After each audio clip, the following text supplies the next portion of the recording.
Sejam todos bem-vindos ao podcast Além da Visão, um olhar voltado à prevenção da cegueira, reabilitação visual e qualidade de vida. Como prometido, eu estaria nesse segundo momento trazendo um pouco do resgate da história desses 39 anos de caminhada na oftalmologia roraimense, que culminou este ano com 25 anos de empresa jurídica de PJ Oculistas Associados de Roraima, que ela só foi criada para que nós pudéssemos realizar um sonho a mais, que era o atendimento do Sistema Único de Saúde. E a honra maior é que eu estou aqui com um dos pioneiros, ou melhor, quase o pioneiro, porque ele é mais novo do que o Ayrton Rocha, mas foi pioneiro em diversos empreendedorismo da oftalmologia roraimense. E eu estou aqui com ninguém mais importante e que dá muito orgulho para quem caminha nessa estrada da oftalmologia. Eu estou aqui com hoje senador Irã Gonçalves, mas que ele, antes de ser senador, é oftalmologista. Ele também, hoje, exerce um dos cargos que é um orgulho para o Brasil, porque ele hoje é o presidente da Frente Parlamentar Mista da Medicina no Senado Federal. E doutor Irã também teve 2 mandatos de deputado federal e hoje ele é um senador da República do Brasil, realmente, porque todos os oftalmologistas, todos os médicos e até a área da saúde, ela se espelha em toda essa voz que ele representa para os direitos também dos pacientes e da vida das pessoas, porque na hora que ele legisla em favor da vida, todos são beneficiados. E a história da Oculistas Associados, ela se confunde com essa história da oftalmologia em Roraima, porque em muitos momentos, devido eu ter sido a pessoa que Dona Lourdinha há pouco dizia, que eu era uma criança que andava à frente, né? Ela, quando chegou aqui, ela teve 30 anos De mandato. de vereadora. Quando ela chegou, ela disse que eu era uma criança, né? A gente lembrava, mas eu já estava assim um pouco à frente, mas não deixava de ser o meu maior concorrente, o meu maior espelho, e de que ele caminhou de um lado e do outro, e nós nos encontramos e já viemos há muito tempo nessa caminhada, e hoje, há muito tempo atrás, já no primeiro mandato dele, ele tinha... A gente tinha o orgulho de ver você em Brasília, dizer o meu brother, de me citar como exemplo em tantas caminhadas, em tantas lutas, porque, na época, doutor Irã, o senhor veio de uma família rica, assim, para o nível de Boa Vista, e o doutor Irã tinha tudo computadorizado. E doutor Rômulo e eu começamos com um Greens manual, e eu me lembro que o doutor Rômulo dizia, mas o Greens é fidedigno, o computador tem que ser checado. E eles 2 caminhavam, e eu acredito que durante esses 39 anos, Roraima e as pessoas, e essa geração que nós vamos já falar de alunos, ela lembra sempre de Rômulo e Irã, quando fala em oftalmologia, numa caminhada, e que quando chegou no momento de o senhor ir como deputado federal, o senhor pôde contar com todo esse trabalho, porque realmente o senhor prometeu que, chegando em Brasília, iria continuar na defesa desses programas. Então, eu quero começar assim, bombando, para que todo o Brasil possa ver sobre o Conselho Brasileiro de Oftalmologia, que durante tantos anos nós representamos. E eu queria que o senhor dissesse qual foi o impacto para Roraima, né, de todos os programas que nós coordenamos, assim, o Veja Bem Brasil, o Olho no Olho, o Mutirão da Catarata, o Site Firts, esses, os nacionais, e que a gente trazia e que realmente envolvia toda a oftalmologia. E qual foi o impacto que o senhor viu para Roraima? Tudo bem, Edila? Olha, é um prazer fazer parte aqui desse podcast que tá bombando, está sendo um sucesso no Brasil todo, não só em Roraima, mas no Brasil todo, porque você tem uma relação nacional com a oftalmologia. E nós temos um amigo comum, que é o professor Newton Cara, que gosta muito de você e está sempre nos congressos, e onde nós nos encontramos sempre te faz elogios e pergunta notícias de você. E todos esses programas que você citou aí para as pessoas, porque esse programa teu não é um programa para oftalmologistas, é um programa para o povo em geral. Então esses programas são programas que têm uma finalidade precípua, que é prevenir a cegueira. Então, todos esses programas que foram construídos pelo nosso Conselho Brasileiro de Oftalmologia, nós trouxemos para cá. E é por isso, Edila, que pelo sucesso desses programas e pelo acesso que nós proporcionamos às pessoas, principalmente os mais pobres, é que nós conseguimos trazer alunos nossos, meus e do Rômulo, que nós fomos os primeiros professores da Universidade Federal de Roraima. Eu acho que nós fomos fontes inspiradoras desses colegas, vários colegas jovens que você vai citar aí, porque você está com papel e aí eu, depois do Covid, fiquei esquecido, e eu com medo de esquecer do nome de alguém, ela que vai dizer o nome de todos. Mas então nós fomos inspiradores dos nossos colegas mais jovens. Hoje nós já temos mais de 30 colegas fazendo oftalmologia no nosso estado, e por conta do sucesso desse trabalho que nós fizemos lá nos idos de entre 80 e 90. Quer dizer, nós começamos mais ou menos nessa época, eu cheguei um pouco mais cedo. Você esqueceu de falar do nosso colega Salustino também, nosso colega Salustino Liberato, que realmente foi o primeiro colega que começou a fazer oftalmologia aqui. Hoje está em Manaus, e vou mandar um abraço para o nosso querido Salustino. Nosso querido Ayrton já se foi, mas nós fomos pioneiros e fizemos um trabalho aqui que acho que nos orgulha a todos, porque nós ficamos sempre focados em cuidar das pessoas, cuidar principalmente dos mais pobres, o que fazemos até hoje, Edila, porque lá o Óculos Associados e a nossa Proftalmo tem uma atividade cirúrgica que é invejável. Muitas pessoas no Brasil nos perguntam assim, como é o nosso movimento cirúrgico, e se assustam de saber que nós operamos aí cerca de 400, 500 pessoas de catarata todo mês. Isso é uma coisa, é uma marca muito importante para a saúde ocular das pessoas. Nós entrevistamos Dona Lourdes Pinheiro e o Luciano de Castro. E lembramos, e eu falei exatamente no Salustino Liberato, que eu lembro com muito carinho de todos três. E também quero mandar aqui um abraço, viu, doutor Newton? Nosso carinho. Lembrar também de doutor Marcelo Ventura e Liana, que nós vamos já chegar lá. Mas eu queria exatamente que o senhor dissesse uma outra coisa, porque o doutor Irã é o poço de tudo que nós temos para colocar e deixar registrado. É o poço da informação e da cultura na área oftalmológica. E por que não dizer também da política, porque não se faz oftalmologia sem política. Então, eu queria falar de algo, o UFRR. Os 3 primeiros professores, doutor Irã, Rômulo e Nazareno. Hoje é o nosso conselheiro federal, representando o CRM, que já veio nesse podcast e foi de suma importância para todos. Então, eu queria perguntar, o senhor já se antecipou e falou um pouquinho, mas hoje, como que o senhor viu esse caminhar? Como vocês foram espelhos?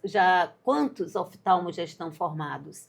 E que vocês, o senhor e o Dr. Rômulo, nunca deixaram de pegar na mão de nenhum desses alunos. E registrar aqui algo muito importante, a residência que Marcelo e Liana Ventura abriram para Roraima, através desse trabalho de vocês, e que nós coordenamos ali 5 oftalmologistas que estão aqui em Roraima, mais o doutor Rômulo, que fez o mestrado lá, e também se eu cheguei aonde eu cheguei com os conhecimentos para gerenciar um trabalho desse, alguém forte pegou na minha mão. E foram todos esses professores que, nos momentos difíceis, longe dos grandes centros, puderam nos ajudar nesse estudo continuado. E graças a eles, eu consegui ser uma das coautoras do primeiro livro de auxiliar de oftalmologia.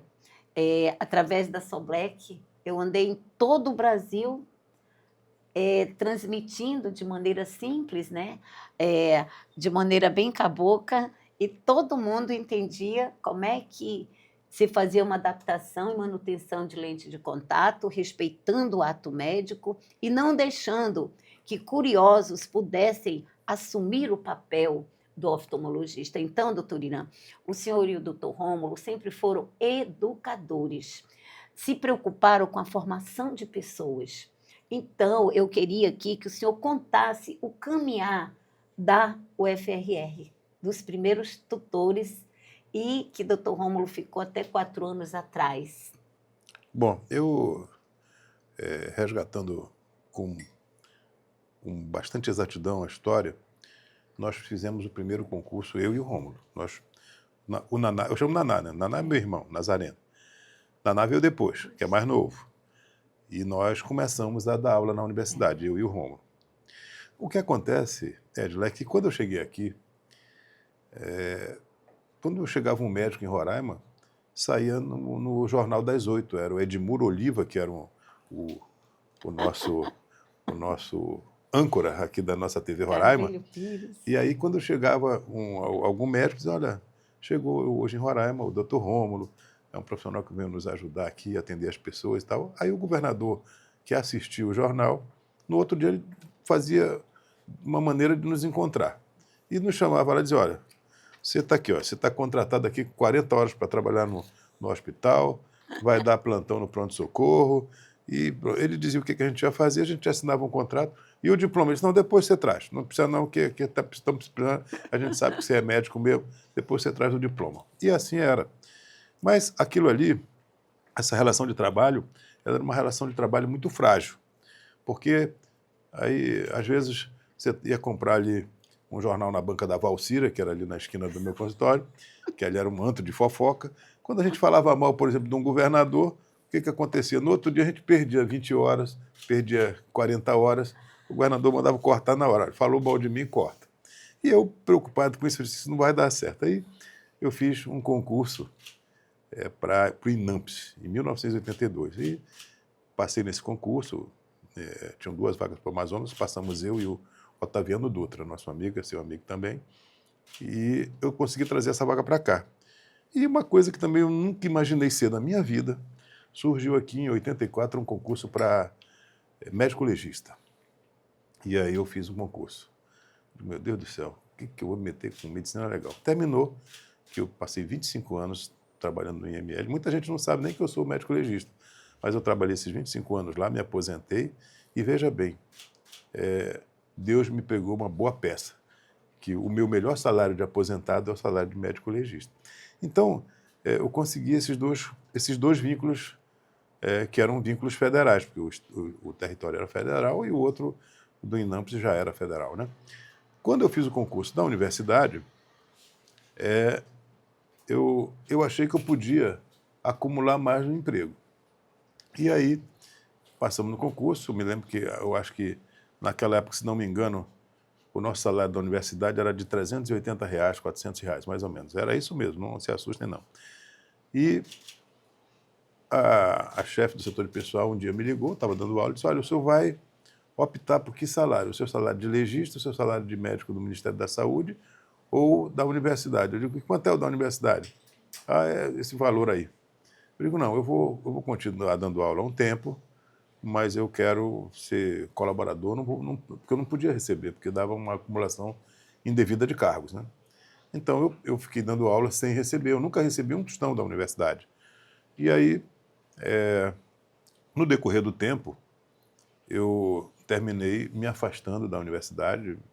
Foi uma coisa dolorosa para mim, porque esse ambiente, tu sabes, esse ambiente com alunos é um ambiente muito salutar, que faz com que a gente esteja sempre estudando, se aperfeiçoando para fazer uma tutoria eficiente. E aqueles alunos são um pouco filhos da gente, né? Os nossos filhos estão lá, seu filho opera lá conosco, é nosso amigo, enfim, minha filha, essas coisas. Então, terminou que eu passei um tempo, fiquei um tempo sendo professor e depois as minhas atividades começaram a me assoberbar, porque eu terminei, por exemplo, para assumir Fundação Nacional de Saúde, fui coordenador da Fundação Nacional de Saúde, na época que cuidava de populações indígenas, malária, não estava inserido no SUS ainda a atividade, isso dava muito trabalho, mais a clínica, enfim, eu trabalhava meio sozinho, e isso me sobrecarregou muito, eu terminei saindo da docência. Mas, durante todo esse tempo, nós tivemos relação muito boa com os nossos oftalmologistas que hoje estão aí no mercado, trabalhando junto conosco, como o Amarildo, como o Marcelo Batista, Alexandre, doutor Ineri, nossa amiga, Messias, mais o menino que é retinólogo, o Ricardo, enfim.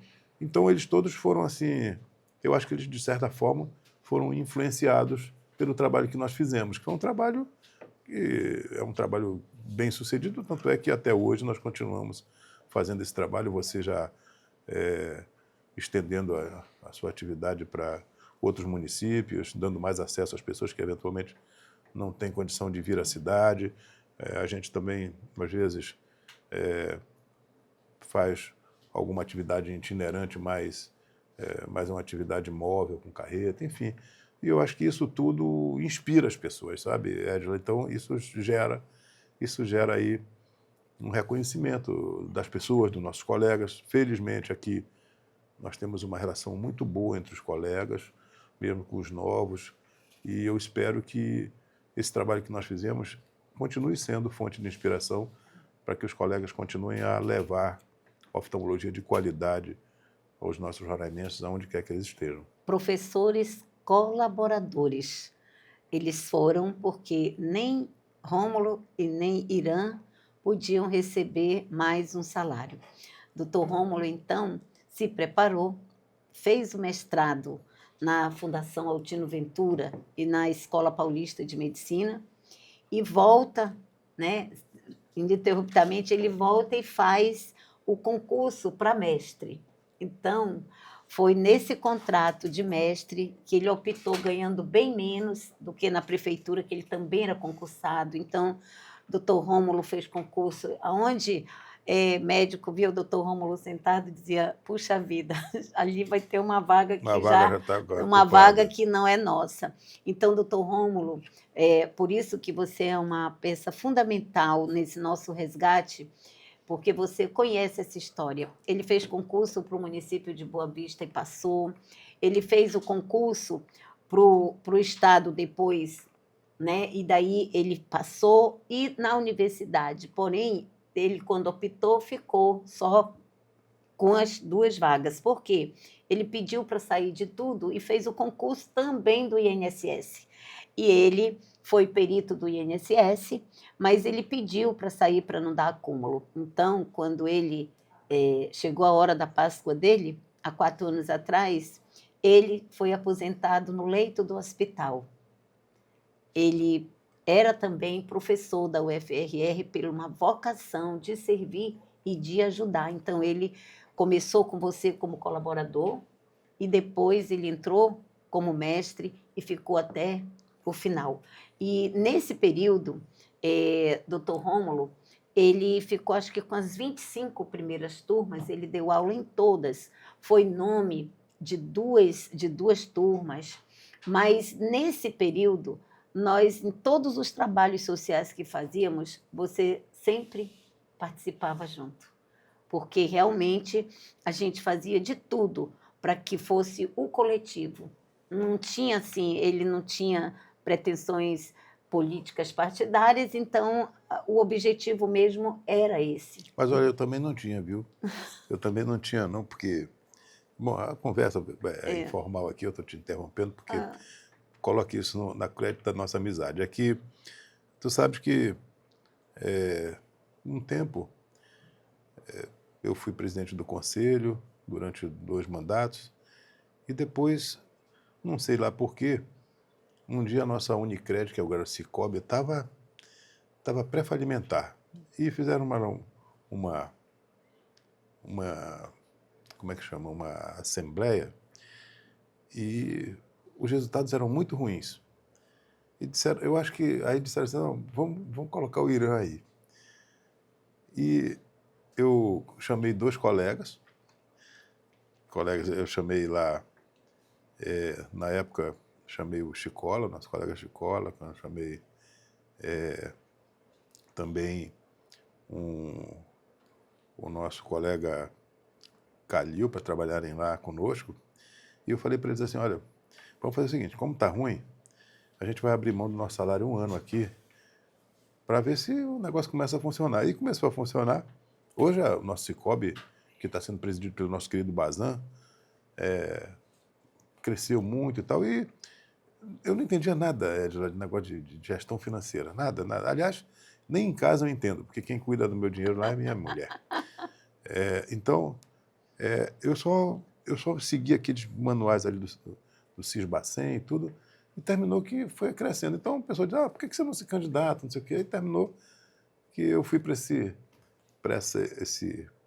essa vida da política, terminou que deu certo nos 2 mandatos de deputado federal. Eu sou o presidente da Frente Parlamentar, como você falou, da Medicina do Congresso Nacional, da Câmara e do Senado.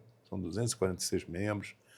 A gente tem, assim, uma interface muito grande nas questões que dizem respeito à saúde, à medicina. Terminamos defendendo muito as nossas prerrogativas. Você vê que é uma luta nossa contra a optometria. Você falou de refração aí, exame de refração, pessoal, exame de prescrever óculos não pode ser feito por optometrista, por técnico. Isso é uma atividade privativa de médico, que ela faz parte de um exame oftalmológico completo. Não é só passar o óculos, ver como é que está o olho por fora, olhar lá por dentro, ver nervo óptico, tirar a pressão do olho, ver se tem infecção, ver se tem alguma alteração que pode aí resultar numa retinopatia diabética, se o paciente for diabético, enfim. O exame é um exame completo. Exame de vista feito em optometrista é um caminho para a cegueira se o paciente não for bem avaliado. Então, a gente está aqui para fazer saúde ocular, não é? Então, vamos começar a falar disso também. Então, são essas coisas que a gente fez lá e já faz 10 anos que eu sou presidente da frente. O ex-ministro Mandetta foi o presidente. Quando nós fundamos o Instituto Brasil de Medicina, que depois eu vou te falar sobre isso, que é uma instituição de direito privado, que é o nosso elo de ligação entre o nosso Congresso Nacional e as sociedades de especialidades e os órgãos conselhares, o Conselho, o Sindicato e a AMB. E nós fazemos um trabalho muito bacana lá que tem sempre repercutido muito bem no meio da medicina do nosso país e das entidades médicas. Você sabe, você está muito bem informado e a gente está sempre lá tentando interferir nas boas práticas. Quer dizer, eu trabalhei para a gente construir por exemplo, nós não temos no nosso país, até hoje, Edila, é incrível isso, mas nós não temos uma lei que estabeleça normas de pesquisa clínica. Tudo é feito através de resoluções infralegais. E eu passei 8 anos relatando esse projeto na Câmara. A gente aprovou na Câmara e Deus quis que eu fosse senador e fui relator no Senado. Nós aprovamos essa lei. É uma lei que nos coloca num patamar de regulamentação dos BRICS, e isso facilita muito o investimento para o Brasil, facilita muito inovações para o Brasil, para que pessoas que têm doenças raras, doenças de difícil tratamento, tenham acesso a anticorpos monoclonais, drogas novas que acontecem no mundo todo e que não vinham para cá, porque aqui a gente não tem lei, a gente não tem prazo para fazer uma pesquisa. Quer dizer, você vai registrar uma pesquisa, você demora num CEP 6 meses, numa CONEP mais 6 meses, enfim, não tinha uma lei estabelecida. E, infelizmente, depois que nós aprovamos a lei, essa lei, uma parte dessa lei importante, ela foi vetada pelo governo, e essa lei está desde o dia 28 de maio do ano passado, esperando uma nova pauta no Congresso Nacional, quando tem porque os vetos presidenciais, eles, para serem derrubados, eles têm que voltar para o Congresso, uma sessão do Congresso, que é uma sessão de Câmara e Senado juntos, especificamente para isso. Eu já tenho o compromisso do nosso Davi Alcolumbre, numa reunião de líderes, sou líder de um grupo de progressistas e do republicanos, e nós já temos o compromisso de, na próxima sessão do Congresso, pautar esse veto, que é o veto número 13, para derrubar uma parte fundamental da lei que o governo vetou. O governo está nos atrapalhando de trazer para cá investimentos, porque a indústria farmacêutica, ela, depois da indústria de armas, é a indústria mais potente do mundo, e ela vai para onde tem leis adequadas para se fazer, leis seguras para se fazer pesquisa clínica, segura para o paciente e segura para o investimento que vai se fazer. Então, é um pouco da nossa história, do nosso trabalho lá, e que me honra muito, porque eu acho que estou sempre fazendo aquilo que os nossos eleitores pensam que a gente deveria fazer. Optometria e oftalmologia. É um tema que sempre gera polêmica. E eu quero saber aqui do nosso senador, como é que se encontra essa disputa de direito, que só quem é beneficiado é o paciente quando ele é examinado pelo médico, porque o médico, ele realmente estuda toda a anatomia, toda a fisiologia, e ele realmente se preocupa com a saúde ocular como um todo. E na hora que você faz um óculos, e muitas vezes, doutor Ian, até o paciente vai lá, faz um óculos e ele nega. Tem diabetes? Não, tem isso, tem aquilo, e dá muito diferente o grau. E quando você volta na reconsulta, no retorno, você vai descobrir que ele tem tantas outras patologias. Ou seja, a preocupação das pessoas é essa. Se você vai fazer só um óculos, não é uma consulta médica realmente. Mas como é que está essa sua luta? Porque o que mais o Brasil, os oftalmologistas esperam do senhor é que o senhor seja essa voz. Hoje, como é que está isso aí? Olha, nós, na legislatura anterior, quando eu era deputado, eu fiquei muito preocupado porque nós convivemos naquele mandato com uma frente parlamentar da optometria. Tinha um deputado do sul do país, que felizmente ele não foi reeleito, que ele fortaleceu muito a optometria dentro do parlamento brasileiro. E alguns projetos começaram a caminhar dentro do parlamento. Mas a gente não deixa passar. É um caminho longo. Tem projeto na Câmara para vir para o Senado, mas esses projetos estão lá parados. A gente não deixa passar, porque hoje nós temos na Frente Parlamentar da Medicina, inclusive, oftalmologistas. Nós temos Eduardo Veloso, que é um deputado federal oftalmologista ativo, um garoto muito bom do Acre, que ele foi suplente de senador, assumiu a cadeira de senador um tempo, era suplente do senador Márcio Bittar, e agora se elegeu deputado federal. Muito diligente, e nós temos muitos colegas médicos, doutor Frederico, nós temos Zacarias Calil, que são Luiz Alvando, que são muito envolvidos com a defesa profissional, e eles estão lá sempre trabalhando para preservar nossas prerrogativas. E a refração, como eu falei aqui, é um ato privativo de médico. Eu vou dizer uma coisa para você, Edila. Outro dia eu conversando com o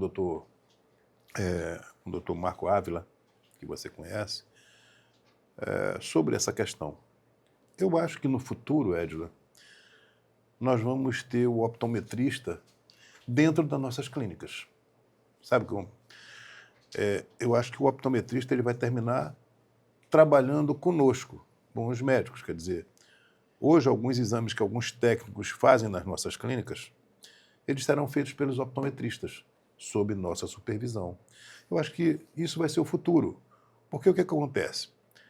Hoje, nós temos muito mais optometristas no país do que oftalmologistas.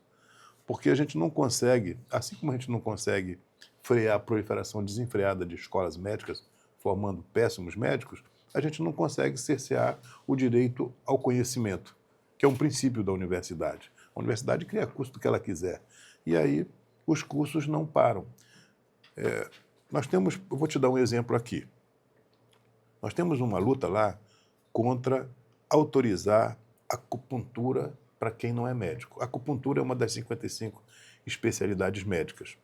Tem um projeto do meu amigo Celso Russomano, é meu amigo pessoal, que ele tramita há 10 anos, teve na Câmara, a gente segurou 10 anos. Ele conseguiu aprovar na Câmara e esse projeto foi para o Senado. No Senado, toda vez que ele passa por uma comissão, eu termino estrategicamente solicitando que ele vá para outra comissão. Por exemplo, agora, como eu sou presidente da Frente Parlamentar, não da Frente Parlamentar, mas da nossa... Nós temos uma comissão de fiscalização, controle, transparência e defesa do consumidor. Eu sou presidente dessa comissão, uma comissão importante do Senado. E o que eu fiz? Agora eu estou pedindo para esse projeto passar na minha comissão, porque trata de defesa do consumidor. Quer dizer, o consumidor tem que saber que quando ele está fazendo acupuntura, enfiando uma agulha lá no corpo dele, ele não está enfiando uma agulha no corpo dele por um médico. E os procedimentos invasivos também são privativos de médico. Então a gente tem que ficar debatendo isso no Senado para tentar fazer com que os colegas não deixem ir adiante esse projeto. Mas só que, pasme, tem muita gente no Congresso Nacional que faz acupuntura por não médico e gosta. E gosta. E diz, olha, mas ele fez um curso de medicina chinesa, não sei o quê, que não tem nada a ver com acupuntura, e terminam enganando as pessoas e terminam por gerar um ambiente muito favorável para aprovar a acupuntura para quem não é médico. É uma briga tremenda lá dentro. Então, esse é o nosso trabalho. É um trabalho de preservar nossas prerrogativas que estão consignadas na lei do ato médico, que nós, eu, Rômulo, Nazareno, que era conselheiro, nós íamos para lutar para aprovar essa lei. E essa é uma luta, porque o que mais tem no Congresso Nacional são profissões que querem praticar ato médico sem estarem preparadas para tal, sem ter no seu currículo de diretrizes e competências os assuntos consignados no seu currículo. Então, uma coisa que eu tenho um maior respeito por odontólogos, mas odontólogo fazer harmonização facial, para mim, é uma aberração. Com muito respeito. E cortar o olho todo pelo e amor de Deus, quer fazer dizer, mexer blefaroplastia. Olha, mexer no nariz de uma pessoa é um negócio muito complexo. Uma cirurgia... Por exemplo, a blefaro é até um pouco mais fácil, Edila, mas é privativo de um cirurgião plástico, do oftalmologista, um oculoplasta. Agora, mexer em nariz, que às vezes você tem que tirar um pedacinho de uma cartilagem costal para colocar, para fazer uma curva adequada, mais perfeita no nariz, aí é brincadeira. Eu acho que essas pessoas estão brincando com a segurança dos outros. Quer dizer, a nossa face é um patrimônio e a gente deve procurar profissionais competentes e adequados para fazerem os procedimentos que a gente precisa fazer. Então, esse é o trabalho que a gente faz lá no Congresso Nacional, não só nisso, mas a gente tem trabalhado muito. Você vê que hoje mesmo tem esse nosso programa é atemporal, mas no dia de hoje, que nós estamos gravando, está tendo uma operação da Polícia Federal que foi objeto de uma denúncia minha. Eu fui a Pacaraima um dia, Edila, e vi que tinha uma fila imensa na Caixa Econômica lá, no Banco do Brasil. Eu disse, mas o que é isso? Não, é para receber o BPC. Aí eu fui estudar, Edila. O primeiro estado brasileiro que recebe BPC estrangeiro é São Paulo. E o segundo, sabe onde era? Roraima.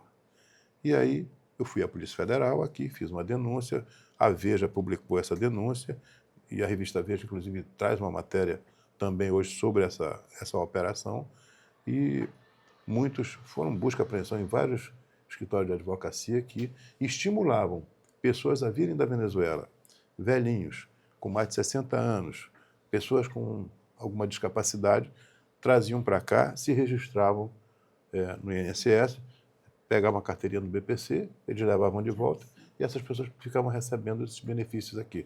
Olha só. Então, isso foi um trabalho que a gente fez, uma operação muito grande foi feita hoje. Então, é mais ou menos isso que a gente faz no Congresso Nacional, sempre tentando preservar acesso das pessoas, melhorar a vida das pessoas. É isso que a gente tem feito lá. Eu prometo que eu vou trazer este homem em 5 episódios exclusivos para falar sobre a ação dele como político, como senador, como realmente defensor da saúde das pessoas, mas da segurança, inclusive, como esse caso aí, nossa, com relação a uma instituição que vai preservar os idosos, que vai estar cuidando da vida financeira de quem tem problemas e que realmente precisa, que é o BPC, e a gente vê que a gente precisa de realmente senadores atuantes. Eu não me preparei para conhecer o trabalho dele aqui, levar para vocês, porque eu vejo que é tanta coisa que levaria todos os episódios, mas eu vou perguntar algo para ele que muita gente quer saber, o que ele, Fofoca. médico, senador, uma pessoa que começou operando no SUS, desde que o SUS foi implantado, nós fomos os pioneiros. Eu tenho o maior volume cirúrgico, junto com você, chamar assim, por causa da minha idade, em cirurgias de catarata. E a minha pergunta, o que um senador da República, que traz emendas, que traz dinheiro, pode fazer para influenciar um gestor de saúde a que sejam pagas, se é planejado, se é empenhado, se tudo é programado, por que os prestadores não recebem em dias seus pagamentos? O que o senhor pode fazer? O senhor já parou uma época, eu não paro, porque realmente o Sistema Único de Saúde, trabalhar pelas pessoas menos favorecidas, é a minha bandeira há 39 anos como gestora na área oftalmológica.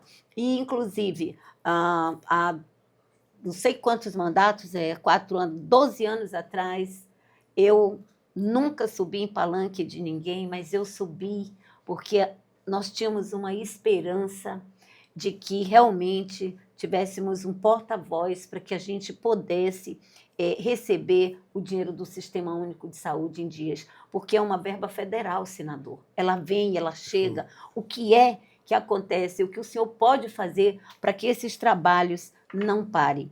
Eu não estou aqui longe de mim, eu respeito as nossas autoridades, nunca vou fazer nada, nem denúncias, não me vi nisso, mas a gente elege e defende. E quantas pessoas votaram no senhor porque a gente pedia que o senhor fosse, naquele momento, a nossa voz.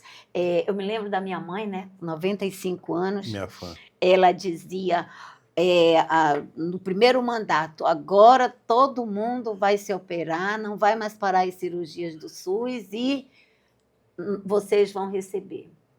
E aí eu realmente me angustia quando eu vejo, tá? E não vou aqui falar se estão me devendo ou se estão lhe devendo. Nosso objetivo é saber o que um gestor de saúde, quando eu lhe anunciei aqui, eu falei, é tanta coisa, não sei como é que vai se desencadear, entrevistar um homem que foi gestor da saúde várias vezes, que foi da FUNASA, que foi da Secretaria de Saúde, Estado, município, CRM, e, enfim, entra governo e sai governo. Se eu fosse brigar com todos os gestores, governadores e secretários de saúde, eu não vivia mais em Roraima. Mas as pessoas querem ser atendidas pelo SUS, elas precisam. Então, a gente vê agora, o assunto puxou, de houver um escândalo desse com Polícia Federal e as pessoas brasileiras que vivem aqui não conseguem uma aposentadoria. Faz pena, hoje eu recebi muitas pessoas antes de vir para cá, com pedido apenas de cirurgia de catarata, mas elas não têm exames pré-operatório, pré-operatório do risco cirúrgico, elas não conseguem ir lá e pegar uma autorização. Então, eu acho assim que a gente precisa de uma voz dessa. Bom, deixa eu te explicar. Em relação ao acesso, né? Você viu que, por uma decisão do Ministério da Saúde, que foi uma coisa feita através de recomendação do Tribunal de Contas da União. Quer dizer, o paciente que ele precisa de cirurgia de catarata, ele tem que entrar num sistema, no SISREG, que é um sistema do Ministério. Por quê? Porque, infelizmente, a nossa oftalmologia ela não está na atenção básica, ela não está nos NAFs, ela está na média e alta complexidade, na MAC. Então, o paciente ele não pode ir na tua clínica e na minha clínica, ou na clínica dos colegas, chegar lá e dizer, olha, eu quero operar de catarata, fazer um exame lá e fazer a cirurgia de catarata. Não. Ele tem que entrar na atenção básica, ser avaliado, e aí ele vai ser referenciado para o sistema, e o sistema vai mandar para você, para mim ou para qualquer outro serviço de oftalmologia credenciado aqui. Bom, uma coisa que a gente tem que deixar claro aqui é que a tabela SUS, que era uma tabela... Os preços são risíveis, né? Quer dizer, a maioria das pessoas que a gente perguntar aqui qual é o valor de uma consulta por especialidade no SUS, não vão saber dizer, mas eu vou dizer aqui, é R$10. Mas só que nenhum de nós recebe R$10 só. Por quê? Porque o SUS é tripactuado. Quer dizer, o SUS, quando a gente vai lá e diz assim, olha, nós vamos fazer um convênio com o SUS, o Estado ou o município quer que nós prestemos serviço ao SUS. Aí a gente diz, olha, não dá para fazer por 10, porque senão não dá para pagar a conta de luz do aparelho que a gente vai usar para coisa mais simples.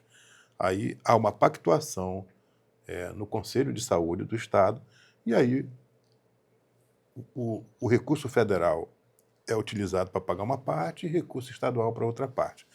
Não há razão para atrasar o recurso federal, porque todo dia 10 cai a MAC, né? Só que nós temos uma parte estadual. E aí a parte estadual, ela depende muito da gestão. A gestão prioriza o que ela quer. Você viu que nós tivemos uma mudança na secretaria. Eu não sei se você notou que mudou o fluxo. Quer dizer, eu acho que nós temos sempre recursos que a gente vai precisando receber e vão se atrasando. Mas eu acho que agora, nesses últimos tempos, a gente tem tido uma velocidade mais rápida para pagar os nossos procedimentos, né? Eu me informo lá, porque eu não gosto de privilégio. Então, eu sempre procuro, quando peço... inclusive, quando a gente foi negociar os valores SUS que são pagos a você, a mim, todas as clínicas são iguais. A tabela é igual. E não é uma tabela SUS federal, é uma tabela SUS que ela tem o conceito do SUS, que é um conceito tripactuado. Só que o nosso não é tripactuado, é só bipactuado, porque o município não entra nesse pagamento, mas é federal e estadual. E é uma luta sempre nossa. A gente tem muitos procedimentos aqui que nem o SUS, a gente não tem... Tem muitas pessoas que não têm acesso em outros estados e tem aqui, porque a nossa tabela é um pouco mais abrangente. Então, anti-VEGF, essas coisas que a gente consegue fazer aqui, que não faz nos estados. Então, o recurso que vem do SUS é um recurso que não dá para custear a saúde do nosso estado, isso a gente faz contas, mas o estado tem procurado fazer uma pactuação que termina por melhorar um pouco aquilo que a gente faz, porque a diferença ainda do que se paga no SUS para o que se paga na saúde suplementar, nossas atividades particulares, é muito grande ainda. Mas o meu compromisso é esse, é de sempre tentar fazer com que a gente receba o mais rápido possível e o melhor, o mais justo possível, Edila, porque a gente faz um trabalho que tem muita gente que não quer fazer. não é? Nem mesmo, assim, você vê, tem muitos colegas que dizem, olha, eu não vejo como fazer isso pelo SUS. A gente atende porque a gente tem uma tradição grande, a gente tem uma demanda grande, a gente termina por conta de uma escala que a gente estabelece, né? Quer dizer, quando você tem 500 cirurgias, você compra uma quantidade de insumos muito grande e você comprando uma quantidade grande, você termina comprando com preços melhores, você termina otimizando a utilização de MatMed, né? Então, a gente termina fazendo uma ginástica, nós temos que ser criativos, nós temos aí nosso lado empresarial também, além do meu lado médico, você é administradora, e a gente tem que... Essa é a vida. Quando a gente... Ninguém que está prestando serviço a governos e tudo, ninguém recebe assim, não tem nenhum estado que diz, olha, esse cara paga em dia e tal, mas a gente termina sempre lutando para receber o mais rápido possível. E é o que eu tenho feito. A gente tem melhorado. Eu acho que nós estamos com uma gestão, a nossa secretária nova aí tem procurado dar uma prioridade a gente e tudo mais. Não a gente, aos prestadores todos, porque nós temos a oftalmologia, nós temos nefrologia, nós temos a parte de cateterismo, nós temos, enfim, a parte de imagem, que são serviços que são caros e que a gente tenta sempre lutar para que os serviços eles sejam remunerados adequadamente e ao seu tempo, porque nós também temos nosso compromisso, nós temos nossos colaboradores, nós temos as pessoas que dependem de nós e é importante que a gente tenha esse olhar cuidadoso, esse olhar de que a gente possa não só ter a remuneração adequada, mas ao tempo certo, para que a gente possa fazer os investimentos que a gente precisa fazer, porque, aliás, no dia que você for me chamar de novo aqui, a gente pode conversar sobre algo que vai mudar, inclusive, a maneira da gente fazer medicina, que é a inteligência artificial na nossa profissão. Muitas especialidades irão desaparecer. Hoje você já tem algumas plataformas de inteligência que fazem diagnóstico por imagem, fazem uma série de coisas. Tem um problema seríssimo de se eles resguardam a nossa privacidade ou não. Isso é uma coisa de bioética que a gente pode discutir aqui. Isso é o futuro. Eu acabei de chegar de Stanford, na universidade, onde eu fiz uma imersão lá em inteligência artificial, não só na universidade, que é uma das maiores do mundo e onde se faz mais inovação no mundo, tanto é que Google, Cisco, Hewlett Packard, está tudo ao redor dela. Também ficamos no Google um tempo lá, vendo as coisas, as inovações. Inclusive, eu tive que assinar aí um termo de confidencialidade no Google, porque a gente tem coisas que estão acontecendo lá que a gente não pode nem falar, mas a medicina vai mudar muito com a inteligência artificial. Eu acho que a gente vai ter que, os médicos jovens, eles vão ter que se adaptar a essa nova realidade, porque vai ter uma hora que, eventualmente, pode ser que as pessoas comecem a acreditar em determinadas plataformas mais do que no médico mal formado. Doutor Irã, nesses 39 anos de caminhada, eu quero saber do senhor, como é que o senhor olha, como é que o senhor visualizou e o que o senhor poderia dizer para a minha geração da Oculistas Associados, para os médicos que hoje, os 18 médicos que nos acompanham, o que o senhor diria para eles, para esses legados de Édila e Rômulo na caminhada da oftalmologia desses 39 anos? Bom, isso é um desejo, não é? O que eu desejo é que vocês sejam diligentes, que vocês sejam atenciosos, porque o nosso maior patrimônio, e eu digo também para quem trabalha comigo, nosso maior patrimônio não são aquelas traquitanas, aquelas tecnologias todas que a gente usa para examinar nossos pacientes. O nosso patrimônio são vocês. Sem vocês cuidarem bem das pessoas, terem uma relação médico-paciente adequada, sempre focados em esclarecer o melhor possível as pessoas. E aqui eu guardei um termo que a Adila falou, falando do meu jeito caboclo e orientando as pessoas. O mais importante não é aquele termo de consentimento informado, livre e esclarecido. Não. O mais importante é falar uma linguagem ao seu paciente que ele entenda claramente o que significa tratá-lo, seu prognóstico, a técnica que vai ser utilizada e o que esperar, a expectativa daquilo que você está fazendo.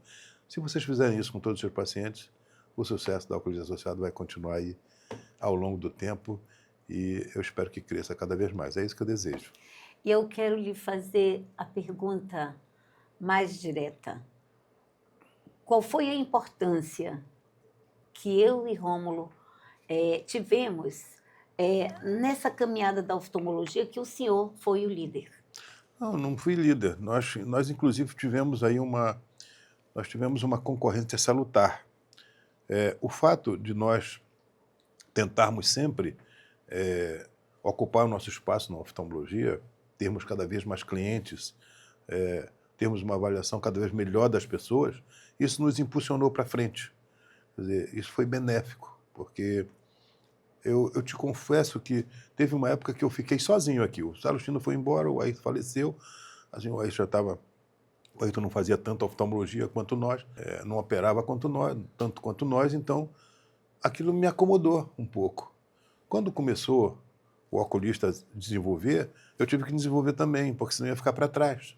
Então, essa concorrência, aliás, a concorrência é algo que nos impulsiona para frente. Foi muito bom, foi inspirador, foi maravilhoso que hoje você tem lá a sua estrutura de sucesso, você gera emprego, gera bem-estar para as pessoas, tem muitos colaboradores, a gente também trabalha muito e eu acho que vamos continuar aí ainda por muito tempo fazendo boa medicina porque o povo quer.